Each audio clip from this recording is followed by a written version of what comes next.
后来讲，中国决议讲要来加强推动两岸关系推进统一。中国敢会对金门利用经济来建立管辖权，这是引起关注。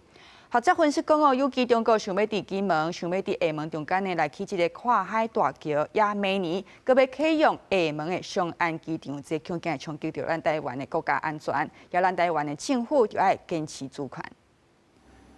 中共四中全会23闭幕，审议通过有关10个国会会的建议，注重经济社会发展主要目标，也毋过社台论述部分，规划建议推动两岸关系和平发展，推进统一。路透社报道，台湾关切北京敢是会透过加深金门的经济融合，想要建立事实上的管辖权。对于相关的管辖权的问题，我们是非常重视跟在意的啊。那我们也会持续关注对岸的对这个问题的态度。金门人支持两岸融合示范区的发展，也支持金厦同城化的共同融合，让金门的经济发展更好。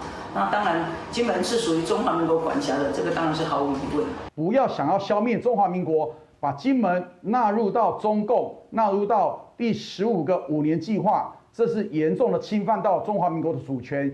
陆委会肯定陈桥镇的讲法，学者分析，中国最近几年积极推动两岸超强发展，金门马祖因为地理位置倚近中国，正做首要推动对象。尤其中国想要起金厦跨海大桥，甲明年就要启用的厦门双安机场，拢可能冲击咱国国安。中国想要试图去勾勒的一个效应是，希望借由这样变成既成事实。那台湾如果透过自己管辖权的坚持，我觉得这个是目前可能我们必须采取的策略。学者表示，中国想要透过单方面基础建设，对金门地区造成政治甲经济上的影响，相关政策可能有一定程度的吸引力。也毋过实际作用无大，另外中国也一直透过海警船计划，想要形成台海内海化的长手骨管辖概念，对台施加压力。